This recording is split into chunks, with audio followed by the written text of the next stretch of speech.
자, 테마 12번은요. 우리 민사특별법 중에서 가등기 담보 등에 관한 법률 내용을 같이 좀 정리해 보겠습니다. 우리가 시험 직전에 꼭 알아야 되는 핵심적인 지문들 어떤 것이 있는지 같이 한번 확인해 보겠습니다. 자, 가등기 담보 등에 관한 법률에서요. 자, 첫 번째, 매매 대금 채권을 담보하기 위한 가등기 담보나 양도 담보에는 이 법이 적용되지 않습니다. 대여금 반환 채권 담보 목적일 때만 적용이 된다는 거죠. 이거 체크하시고, 대물 반환 예약 당시 담보 목적 부동산의 시가가 차용액과 이자의 합산액에 미달하는 경우에는 채권자가 그 부동산의 소유권을 취득하기 위해서는 요 가담법이 정한 실행 절차를 이행할 필요가 없습니다. 그래서 담보물의 가액이 원리금 합산액을 초과하는 경우에만 이때만 적용한다는 거 알아두시면 되고요.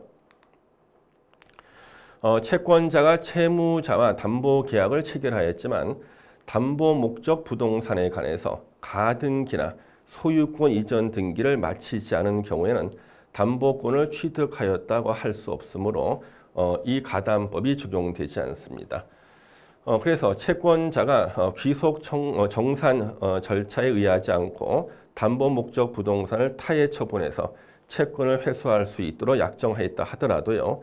그러한 약정이 가담법을 위반한 것으로 무효라고 할 수는 없습니다. 요거 한번 참고로 또 기억해 주시면 좋겠네요. 예. 가등기 담보권의 사적 실행에 있어서 처분 정산형의 담보권 실행은 허용되지 않고 귀속 정산형만 인정이 됩니다. 청산금은 통지 당시의 목적 부동산의 가액에서 가등기 담보권에 의해서 담보된 채권액과 선순위 담보권에 의해서 담보된 채권액을 공제한 금액이다. 그래서 이 청산금은 어떤 금액이 되는 것인가, 그렇죠? 예. 통지 당시 목적 부동산의 그 가액에서 가등기 담보권에 의해서 담보된 채권액과 선순위 담보권이 담보된 채권액, 그렇죠? 예. 그 채권액을 공제한 금액이고 후순위 담보권으로 담보된 것은 해당 사항이 없다는 거죠. 예. 가등기 담보권자가 채무자에게 청산금을 지급함에 있어서 선순위 가압류 채권액도 공제할 채권액에 포함이 됩니다. 그렇죠? 예. 청산금 지급할 때, 그렇죠? 이때 선순위 가압류의 채권액도 공제할 채권액에 포함이 된다는 사실이죠. 자, 우리 7번에 가등기 담보권자가 채무자에게 실행 통지를 했더라도 물상 보증인에게 통지하지 않은 경우에는 담보 목적 부동산의 소유권을 취득하지 않습니다. 그래서 다른 사람을 위해서 물상 보증인이 된 자가 있다. 그러면 물상 보증인에게 통지를 해야 되고요. 통지하지 않은 경우에는 담보 목적 부동산의 소유권 취득 못합니다. 그래서 채무자, 물상 보증인, 제3취득자 전원에게 통지를 해야 된다는 거죠. 8번째, 가등기 담보의 목적 부동산에 대한 경매가 개시된 경우. 가등기 담보권자는 자기 채권에 우선 변제를 받을 수가 있습니다. 그래서 경매 시 가등기 담보권은 저당권으로 본다는 거죠. 우선 변제를 받을 권리가 있습니다. 이제 9번에 가등기가 되어 있는 부동산에 대한 경매 개시 결정이 있는 경우 가등기 담보권자가 집행법원이 정한 기간 안에 채권 신고를 하지 않았다. 자, 채권 신고를 하지 않으면 매각 대금의 배당을 받을 권리를 상실하게 됩니다. 가등기 담보권자가 경매 절차에서 채권 전액을 변제받지 못한 경우에도 가등기 담보권은 매각에 의해서 일단 소멸하게 됩니다. 그래서 채권 전액을 변제받지 못했다 할지라도요. 가등기 담보권은 매각에 의해서 일단 소멸하게 됩니다.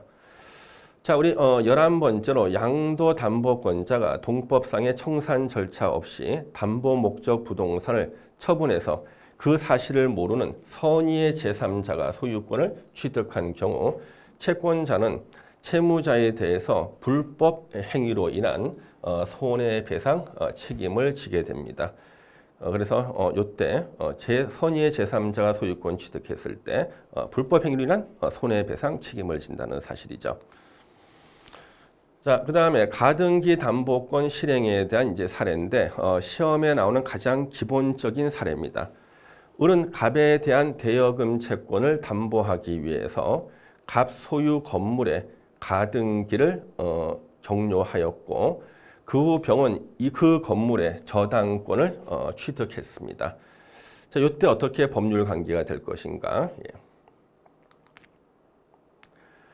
첫 번째, 담보권 실행 통지 당시 건물의 평가액이 피담보 채권에 미달해서 청산금이 없는 경우에도 을은 그 뜻을 통지하고 2개월이 지나야 가등기에 기한 분등기를 청구할 수가 있고, 을이 나름대로 평가한 청산 금액이 객관적 평가액에 미치지 못하는 경우에도 실행 통지는 효력이 일단 있습니다.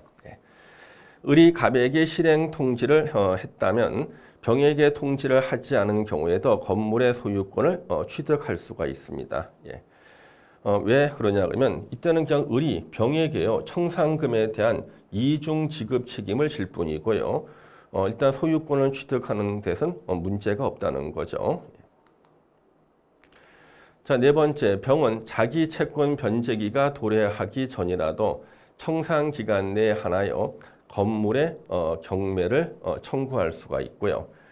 병의 경매 신청이 청산금 지급 전에 행해진 경우에 을은 가등기에 따른 본등기를 청구할 수가 없습니다. 그래서 이때는 사적 실행 절차가 중단이 되는 겁니다. 그 다음에 이제 마지막으로요. 을의 담보 가등기 권리는 건물의 매각에 의해서 소멸한다. 건물 매각에 의해서 을이 가지고 있는 담보 가등기 권리, 건물 매각에 의해서 소멸한다는 거죠.